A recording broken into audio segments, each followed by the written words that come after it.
be a series. We're going to talk a little bit about products. We're going to talk a little bit about hair loss. We're going to talk about different techniques that you're going to use on a daily basis. I'm going to give you some key points to kind of take with you with everything that you do as far as manipulating your hair. And then just like a class, we'll meet again. We will meet again because this isn't anything that was really shown to us. We grew up, I always call it prepping for a perm. So everything we did was just basically to decrease the puffiness, keep it kind of restrained, and then when it's time, you got your perm. So it wasn't, even when you were little and natural, you really didn't know what you had on your hand because it was braided, twisted down in some form or fashion. Or like my mom used to say, restrained. So it wouldn't be a problem. So that's how we view our hair sometimes, just as problems and not really as part of our identity. And that's what it really is. So we'll talk about helping our identity flourish better than we had in the past because we weren't really equipped to do so. The series is called SMP, and it's a series of informative hair experiences. And that's exactly what I wanted to be. I wanted to touch on everybody's experience with their hair, kind of see where their success stories were as well as their failures were, and kind of get people in the mind frame of feeling like they can do this. Like it's not, we're not going to the Olympics. We're just figuring out our hair, and it's totally within our realm of doing so. And I feel like we're here today because once we decided to try this thing that everybody like pinned as a natural hair journey, we had no idea what we were doing. I feel like we're here today because we thought that our hair problems would go away once we decided to go natural. And that's not the case. We usually discovered new ones. So we left the creamy crack, and now we're trying to figure this thing out. So all of these things that I thought, that you thought, and now we're here because we had no idea. We had no idea what our hair was. We had no idea what it could be. Sometimes it's a success and sometimes it's a failure. And we can't figure that out sometimes. So we thought that itchiness and flakiness would stop. We thought that certain things would just go away when we decided to go natural. We also didn't realize that we have multiple textures in our hair. We didn't understand that products would not agree sometimes and cause some balls or flakiness in our hair. Like all of those things are new. So it's just like, I know a lot of people question, why am I on this journey?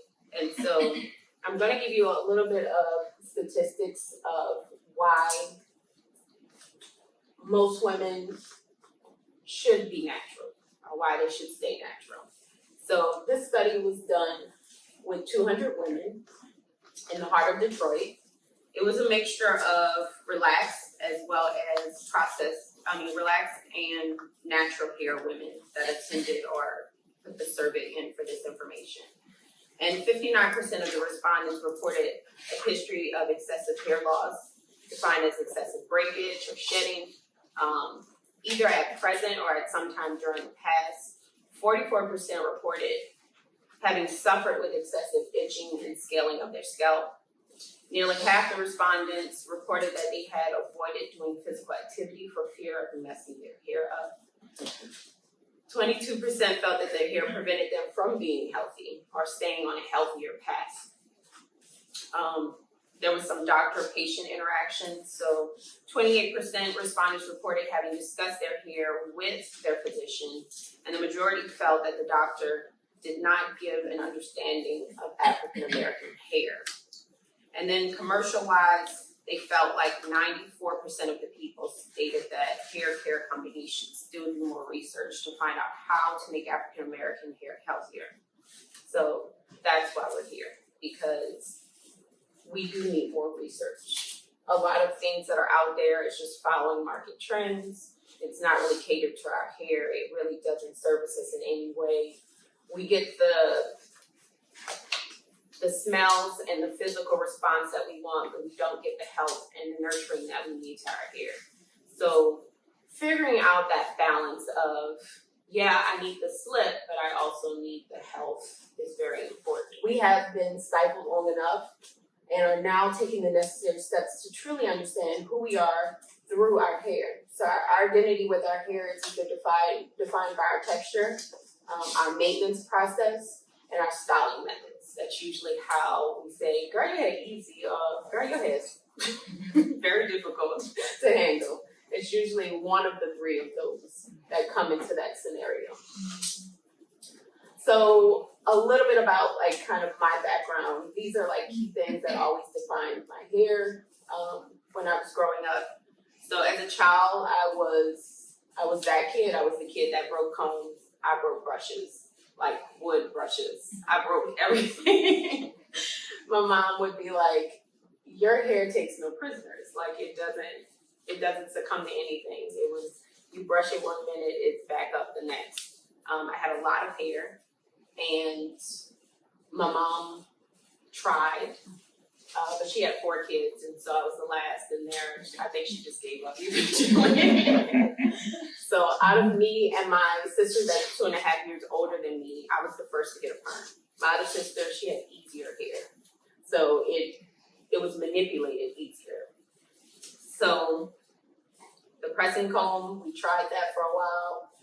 It didn't matter if it was raining or water outside at all, my hair just always swelled.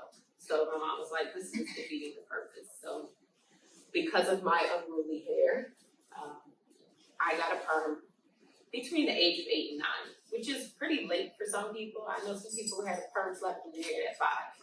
So, but it still was young from my perspective, just because I had no idea. Like, I didn't know what was being done. It's kind of like when you go to church and you decide to keep that tithe when you're little, like, you don't really know what you're doing yet.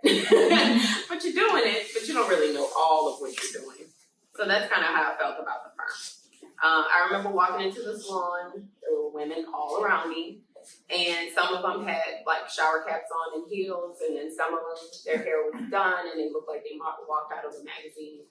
I remember specifically looking, like she had a hallway, and I remember looking down that hallway and smelling the burnt hair and the processed chemicals in the air. And it was almost like a movie. You know how the movie, like the hallway grows? Like that's how I felt when I was little. So everything was dramatic for me when I was small. And so I remember getting into her chair, and she was like, I won't say her name, but she was a phenomenal woman. Like she was business savvy, great entrepreneur. She had this building, and her building was pink. Everything was pink. She had pink plush chairs, and I had never seen that. So when I walked into salons and stuff, I always saw like red and black or something like that. But she had these beautiful chairs, and so I remember feeling like I was in a different environment because of that. So I set my little skinny legs in her chair and, started to just, I guess, have anxiety because I didn't really know what was going on. My mom had told me before we even went in that this lady was going to make me look pretty. So that's what I thought. So I set my little butt down and decided to be a good girl because I was going to be pretty. So my ponytails were removed. And at that point, my ponytails were down my back. My mom, had done her due diligence, I guess, as a mom. And my hair was actually growing. And so the lady actually loosened up my scalp and started putting like this slimy, nasty blue stuff on my head. And I didn't know what it was. And I was like, I was done when she put it on the top of my ears and on my forehead. I wanted to get up out of the chair. My mom was like, you have to sit down. You're going to be pretty afterwards. So I sat there. And then she started putting in this cold, white, creamy stuff that eventually started burning. And it was like an internal burn. Like I just wanted to get up and put my head under the water. But I couldn't because I had to sit there so I could be pretty. So that day I left. And I left with silky hair, which I had never had before, not like that. And I was able to toss it like my white counterparts at school from side to side. And I was just like, this is awesome. Like, this is what I gotta do. And I didn't realize till later that I had scabs on my scalp. But it was worth it. Like, all of that was worth it because I was just like, my hair gets to look like this. Like, you know, this is worth it. But I didn't realize that that was like almost the last time that my hair was that healthy and looked like that. I went through like cycles of breakage, shedding after that. Eventually I would wind up cutting it. I had gotten so far, I had it cut up to like a Chinese bob at one point with a Chinese bang. I hated it because I have a huge head and that just did not look right on me.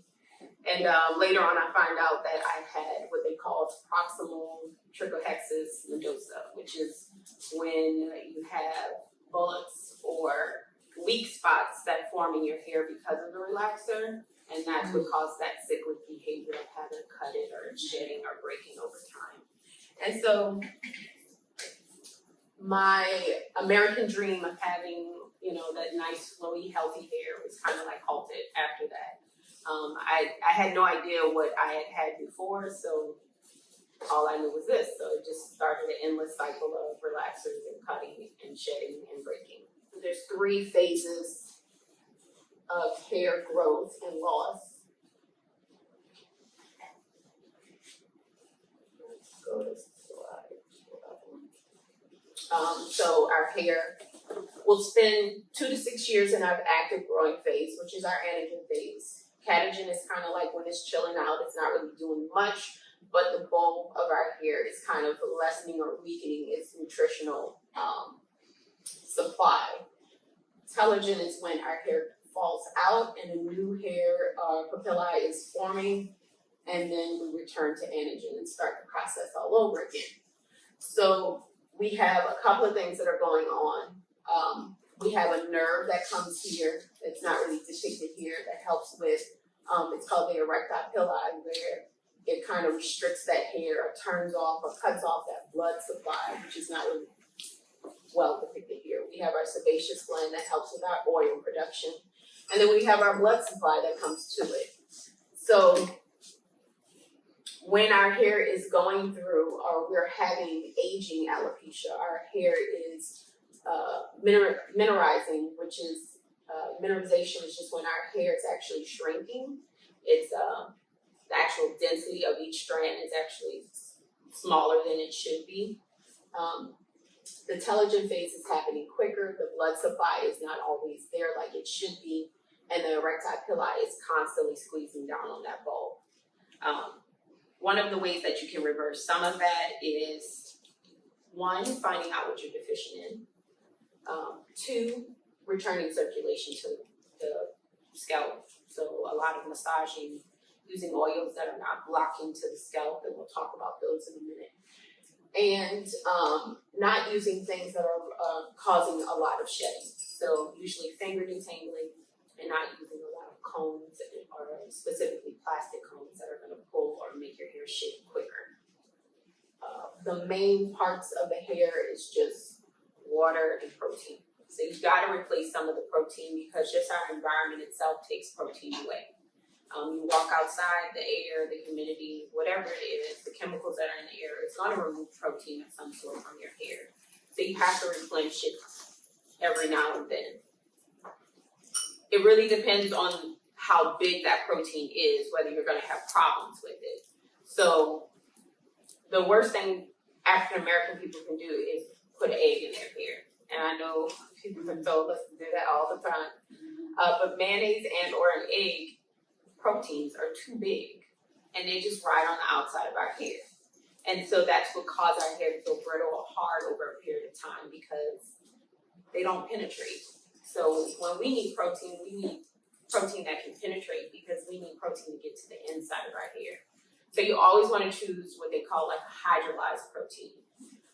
Hydrolyzed proteins are easier to get in, and our hair responds better to them. You may not need to do protein treatments that often, but they are definitely should be part of your maintenance process. So you're either hydrating and moisturizing on certain days when you wash, or you're doing some type of protein. If you're doing a deep conditioner, you're doing a protein treatment, believe it or not. So all deep conditioners have proteins, and that's how they get labeled as deep. Coconut oil. No coconut oil. It's just safer to stay away from it. It's not the same for everybody, but for most African American hair, coconut oil is not your friend. All oils are hydrophobic, but coconut oil is a little weird because it has a hydrophilic tail, which means that it likes water, or it can mimic water. Because coconut oil does what it does, at room temperature or colder temperatures, it solidifies, and then in heat, it turns into a liquid. That is another reason why you want to stay away from it. So when you apply coconut oil to your hair, it'll block the water from getting in, and it'll take up that space. But it has a higher affinity for protein. So it'll be the coconut oil molecule, protein, coconut oil molecule, instead of a good combination that helps with elasticity. And so coconut oil eventually will cause your hair to be dull, cause breakage.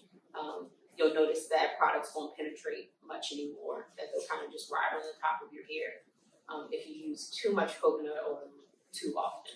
This is a good slide, I feel like, for people to remember or to jot down.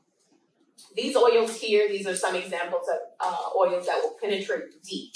So just like I said, the coconut oil penetrates deep. It's not for our hair, but it does go deep. Sunflower oil, palm kernel oil, almond oil. If you need something lighter, you have finer hair, I would tell you sunflower or almond is where you should stick. If you have something denser, thicker, or whatever, palm kernel oil will probably do you okay. So those are the ones that if you are missing some type of protein in your hair, or you feel like you need a deep penetrating oil that will help with moisture retention in some form of fashion, that's the oils I would turn to. These oils should be applied while the cuticle is still accepting products. That means wet. So before or while we're conditioning. Okay, so these are ones you want to bring into the shower with you. These are the ones that you want to add to your conditioner to make some type of effect. So oils that seal. So if you're looking for minimal moisture, say I want to wear my hair big that day, whatever, I am going to pick olive or avocado or argan to do that with. These penetrate slightly beyond the outer cuticle layer, but are better to be used as oils to seal, coat, or lubricate the hair to prevent moisture loss and increase softness.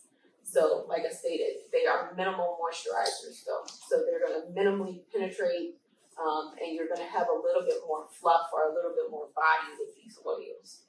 If you want max moisture, these are bulky lipid chain type of oils that are gonna lubricate and kind of hold that hair down a little bit more. And that is jojoba, rice bran, castor, and shea butter. But remember, oils are only to be used after we truly have gotten to the point where we have hydration in our hair in some form or fashion. Because this is going to help me figure out what to use and how to get that product into your hair to help manipulate it more than it is me saying or classifying it as 4CB.